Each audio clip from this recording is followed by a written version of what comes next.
Which you either call UFOs are in the scriptures. They are known as the chariots of Israel, or the vehicles of the angels, and who you eagerly call Jesus Christ.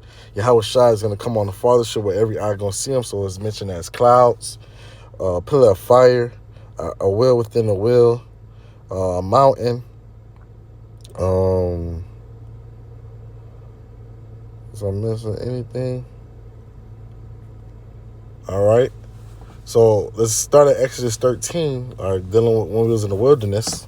All right, 20 Exodus 13:21, and the Lord went before them by day a pillar of cloud that was what you either call a UFO, a chariot of Israel, to lead them away and lead them, and by night a pillar of fire to give them light to go by day and night. He took not away the pillar or the cloud by day, nor the pillar of the fire by night from before the people. So the chariots were amongst the people ever, amongst that time.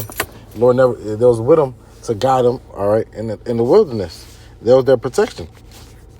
Let's go to Psalms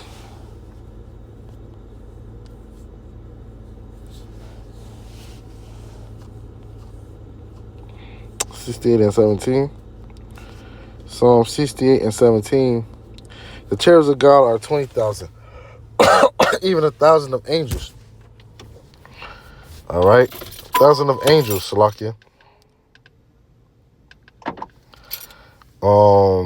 And the Lord is among them as in Sinai in the holy place. So the Lord is amongst them. So these are the vehicles of the angels. All right. That's why you see them be toying with Esau, amongst his nuclear facilities. All right. Turning on the nukes, disabling the nukes. All right. It's through the power of Yahweh Shema Shai. All right. But these are the vehicles of the Most High. All right. The vehicles of the angels. The chariots of Israel is our salvation. All right. So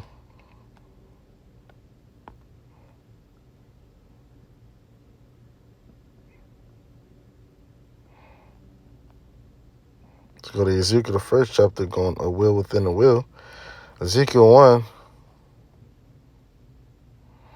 and 6, 15. Now I beheld and living creatures, behold, one will upon the earth by living creatures with four faces, speaking of the angels.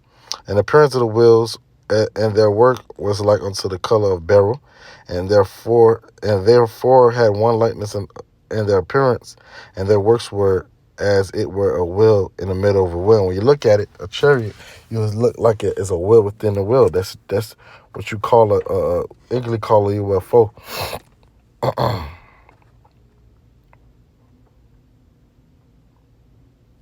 All right.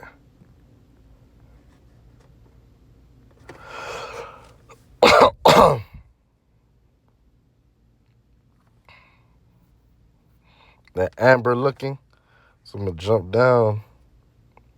26, and above the firmament was over their heads were likeness of thrones, and appearance of sapphire stone upon the likeness as the throne was like a lightness unto, as it appearance of men above upon it. And I saw as a color of amber, and appearance of a fire around about within it, from appearance of his loins even upward, and from the appearance of his loins and downwards I saw as it were appearance of fire, and a brightness around about. And that's speaking of the chariots.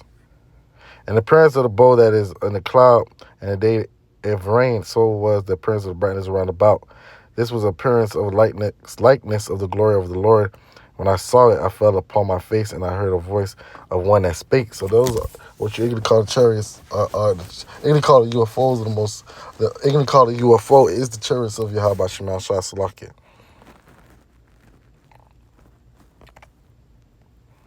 All right. Also the curse.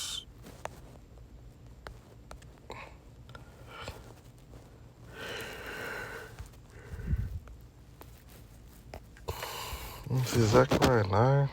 I forget exactly. I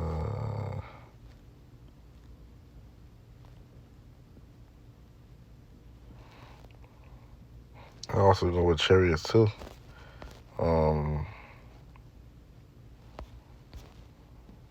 Yeah, 5. Zechariah 5:1. And it's also called a flying roll. That's the one I was missing. A flying roll. Then I turned and lifted up my eyes and looked, and behold, a flying roll. And he said to me, what seest thou? And I answered, I see a flying roll. That's a chariot. All right, which you can call a UFO. The length thereof was 20 cubits. And this was the length of it, and the breadth thereof was 10 cubits. And then said he unto me, this is the curse that goeth forth over the face of the earth, of the whole earth, Salakia. For everyone that stealeth shall be cut off, as on this side, according to it. Everyone that sweareth shall be cut off, as one that on that side, according to it. All right, so this is the curse that comes up, that come upon the earth for these heathens, man. All right, and Esau seeing more and more. All right, knowing that he's closer to his destruction, close to his end of his rulership. All right, they seeing all type of things. The Lord let them see, especially the elites. All right, we see chariots. All right. 4, and I will bring it forth, said the Lord of hosts, and shall enter the house of the thief, and that thief is Esau, Edom, and the house of him that swore falsely by my name, and shall remain in the midst of his house, and shall consume it, and the timber thereof, and the stones thereof. So the Lord's going to bring judgment. That's their judgment when they see that Yahweh shall clap the clouds. All right, but that's speaking of a UFO. I should English call it UFO. Salakia.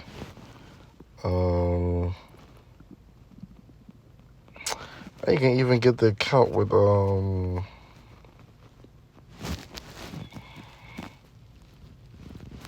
when they seen Yahweh shall go up. And said that the same way that he left is the same way he will come back. Is that 3 or is that 2?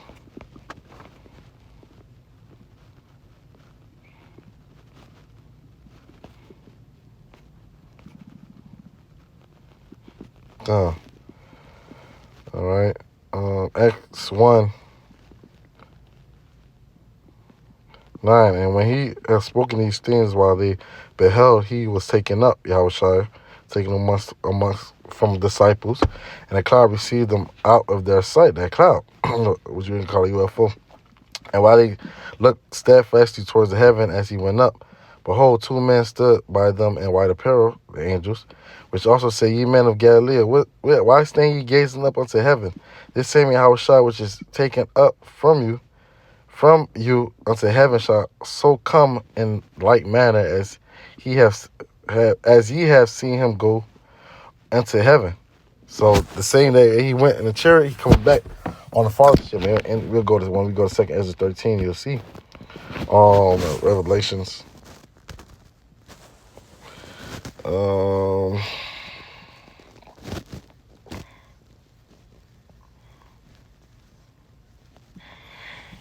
Let me go to Revelations. All right. 1:7. Behold, he cometh with clouds, which we usually call the UFO. And every eye shall see him, and they also which pierced him. And all the kindreds of earth shall well because of him, even so a man. So he's going to come on the fathership, and every eye is going to see him, and the kindreds of the earth are going to well because of him. All right, because he's bringing a sword, bringing judgment. All right, and salvation for the elect. All right, and those that pierced him as well. All right, those officers, or the Roman officers that pierced him are going to be judged as well. So let's go to 2nd Ezra 13.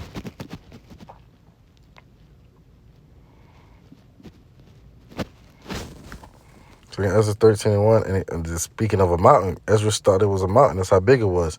And it came to pass that for 7 days I dreamed a dream by night, and lo, there arose a wind from the sea, and they moved all the ways thereof. And behold, and lo, that man waxed strong with the thousands of heavens, we read in Psalm 68. And when he turned his countenance to look, Revelations 1:7, as we read, to look on all these things tremble and were seen under him. And whatsoever the voice went out of his mouth, the concentration of the mouth of the chariot, they burnt and heard his voice, like as the earth faileth when it filleth the fire. And after this I beheld, and lo, where was gathered together a multitude of men. The nations are going to come together to fight against Yahweh out of the number from the 4 winds of the heaven to subdue the man that came out of the sea, that came out of the heavens. But I beheld, and lo, he had graved himself a great mountain and flew upon it. So Ezra thought it was a mountain. That's how big it was. But I would have seen a region or place where out the hill was graven, and I could not see. So it was that's how big it was. He thought it was a mountain, but it wasn't a mountain. Because you were like, oh, I would have seen an empty spot where that mountain came. But I was the farthest shit of the chariot. So what you really call UFOs are in the scriptures. All right, but they're known as fly arrow, a wheel within a wheel, clouds, all right, chariots, all right, whirlwind. Oh, whirlwind. I forgot about that one. Whirlwind. Thought they had my shot. Isaiah 66:15. All right, for behold, the Lord will come with fire, and his chariots like a whirlwind. His chariots to render his anger with fire and his rebuke with flames of fire. See, so come with his chariots with fire like a whirlwind, man. All right, so these are what it describes in the scriptures, man. So we're going to give all praise and glory unto Yahweh Ba'Shem Yahushai, Ba'Shem Kakadash, and double honors to the apostles and elders, great millstone, and salutations to all the Archim, especially in the truth, Ark of the Law, waking Lakim to Third, Mashallah, Shalom.